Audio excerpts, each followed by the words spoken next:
Muy buenas, aquí estamos una vez más desde accionesyvalores.es, en este caso para hablar sobre los soportes y resistencia, ya que son una de las herramientas más útiles dentro del análisis técnico. Y es que estos soportes y resistencias son zonas de precio donde compradores y vendedores ejercen una lucha entre oferta y demanda, y por tanto el precio suele rebotar. En caso contrario, cuando no existe este rebote, si el precio rompe la zona, tenderá a ir con fuerza en la dirección vigente, hasta buscar la siguiente zona de soporte o resistencia. A continuación, vamos a ir viendo cada uno de manera detallada y con ejemplos. Los soportes son suelos en los que el precio, viniendo desde arriba, tenderá a rebotar. La demanda, en este caso, supera a la oferta, es decir, los compradores, entre comillas, ganan esta batalla a los vendedores. Si por el contrario, el precio rompe esta zona de soporte, es que la oferta supera a la demanda, es decir, los vendedores habrán ganado en esta ocasión a los compradores, y el precio debería seguir la tendencia vigente hasta buscar el siguiente soporte. Aquí, en el gráfico icónico, podemos ver cómo el precio viene desde arriba hasta que choca contra la zona de soporte, contra ese suelo imaginario, y en el caso de que la demanda, es decir, los compradores, superen a la oferta, a los vendedores, el precio rebotará y subirá hacia arriba.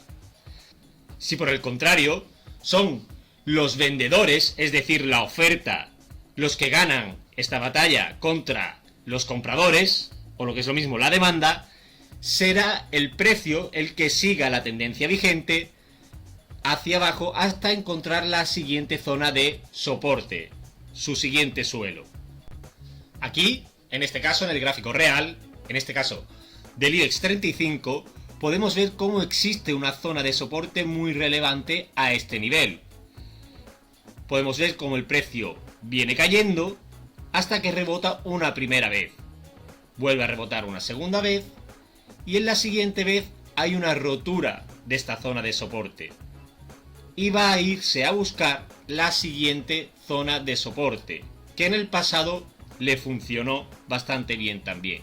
Cuando llega a esta zona de soporte, rebota, vuelve a chocarse contra ella, rebota, vuelve a subir y en este caso, como veremos más adelante, lo que era un soporte se convierte en una resistencia, es decir, al precio le cuesta romperlo. Rebota contra ello, vuelve a luchar contra ello, la rompe y empieza a convertirse de nuevo en una resistencia, en un soporte, chocando contra ella en numerosas ocasiones. Vuelve a rebotar, sube, vuelve a rebotar, hasta que empieza una tendencia alcista. En este caso vemos como continuamente este nivel de soporte le ha servido al precio, por lo tanto nos hubiera servido para utilizarlo como niveles de compra. Las resistencias son techos en los que el precio, viniendo desde abajo, tenderá a rebotar y volver a ir hacia abajo. En este caso, es la oferta la que supera la demanda. Por el contrario, si una zona de resistencia es rota, al igual que ocurre con los soportes, el precio tenderá a seguir en la dirección vigente, hacia arriba, buscando la siguiente zona de resistencia. En el gráfico icónico podemos comprobar cómo el precio sigue una tendencia alcista, hasta que se encuentra con una zona de resistencia, donde en el caso de que los vendedores ganen esta batalla, es decir, la oferta supere a la demanda, a los compradores, el gráfico tenderá a chocar con esta zona de resistencia y a volver hacia una tendencia bajista.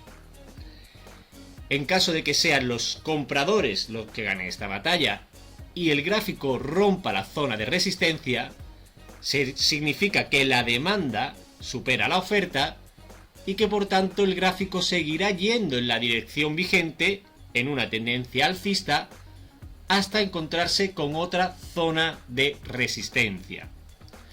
En el mismo gráfico anterior, ampliándolo un poco, podemos ver que además de la zona de soporte que vimos anteriormente, también existe una zona de resistencia, donde el precio, viniendo desde abajo, tiende a chocarse numerosas veces sin poder superarlo. Lo hace primero en este tramo de aquí, en esta temporalidad de aquí, y después vuelve a encontrarse con ello tiempo después y vuelve a rebotar en numerosas ocasiones sin poder superarla. Finalmente, cuando ya la ha testeado en varias ocasiones, la rompe y se irá a buscar la siguiente zona de resistencia. En este caso, ahora esta zona que hemos considerado hasta entonces resistencia se convierte en un soporte y por lo tanto podemos ver que los soportes y resistencias son en realidad lo mismo, lo único que se convertirá en un soporte o en una resistencia dependiendo desde dónde venga el precio y desde dónde le esté atacando el precio. Por último, vamos a ver un ejemplo de utilización de los soportes y resistencias, aunque en el futuro haremos muchos más vídeos con ejemplos de este tipo de herramientas.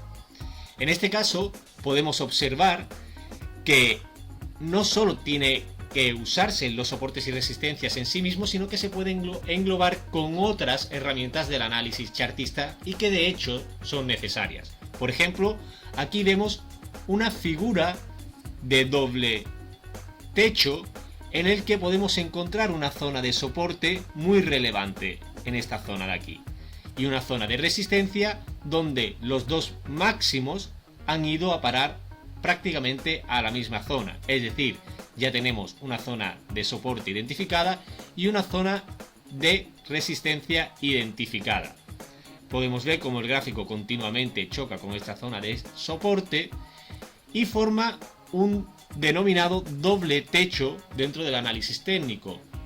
Choca en esta zona de resistencia, baja hasta la zona de soporte de nuevo que le ha servido constantemente en el pasado, vuelve a subir hasta la zona de resistencia que hemos identificado en el máximo anterior y vuelve a bajar hasta la zona de soporte.